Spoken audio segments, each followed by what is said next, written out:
You and him are fighting, but y'all are right next to my bunk. You know what I mean? So now this officer comes over here and he sprays pepper spray all over the place.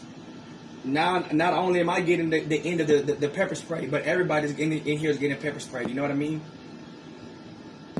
So, I mean, it's just... If you're in the vicinity, if you're in the day room and the cameras are in there and a riot pops off, you don't have to do anything. You're in there. You're getting a case for participating in the riot. Serious? You don't have to. You're in there. You're in there. You know what I mean? You're in there. You're getting a case for inciting the riot. You know, or participating in the riot. You know what I mean? You got to go through a whole appeal process. You got to go through all this stuff in order for you to get this case dropped off your record before parole sees it and denies you parole because they see that you're involved in the riot that you really weren't involved in.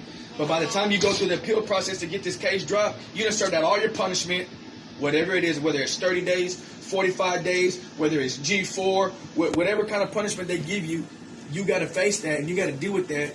And then the appeal process come through. What if you already seen parole?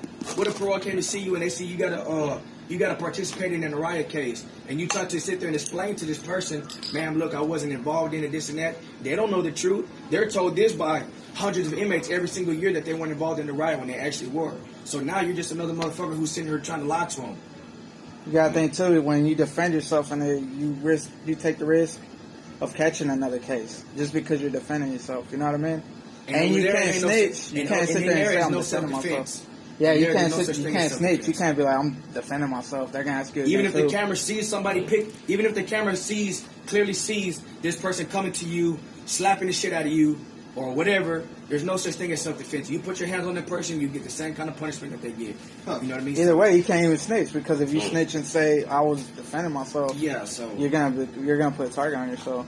Yeah, so I mean, it's just you're screwed either way. Yeah, so that's you're damned if you do, you're damned if you don't. You know what I mean? You fight in a 7x5 cell. There's a brick wall next to you. There's 2 metal bunks. There's a metal door behind you, and there's a porcelain toilet or a stainless steel toilet behind the person you're fighting. And y'all are in a space this big. My arms reach from one wall to the next wall in my cell.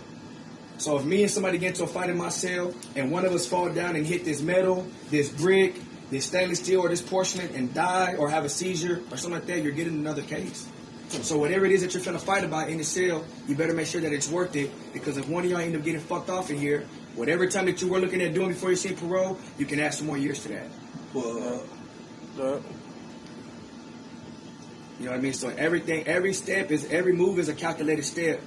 You know what I mean? Not only in life in general, but especially in prison, because it's much more political. You know what I mean? You think it's political out here with all these campaigns and everything you see on TV. Just imagine when you got all these different factions and all these different, organizations and all these different mindsets of people from different backgrounds and ethnicities and ways of thinking. You got, you're this gang over here, this gang over here, this gang over here. And every single one of them runs off of different principles and morals. You know what I mean? So now you're finna get into it with this person who runs with this organization over here. You know what I mean? And this person may be in the wrong for whatever it is that y'all are finna fight about.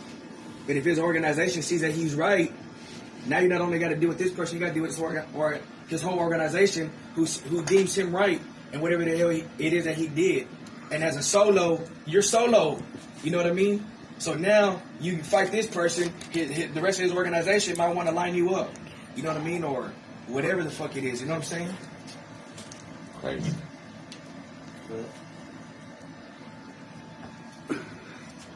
But even then, I mean, okay, so like, solos, I mean, a lot of solos, unless you're like a sex offender or something like that, you know what I mean? If you're a sex offender and you're a solo, there are really not too many people who are going to back you up in situations, you know what I mean? But if you're a solo and you're somebody who handles yourself well or carries yourself well, you know what I mean? Say for you, for example, you're Mexican, right? You're a solo.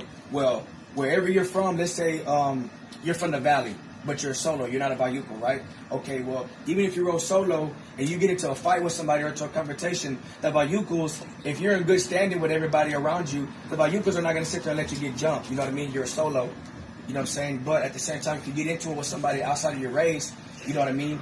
Or even with somebody of your race, they're going to make sure that you don't get jumped, you know what I'm saying? Did you shut that down? Huh? Did you shut that down? She wants to report it, man.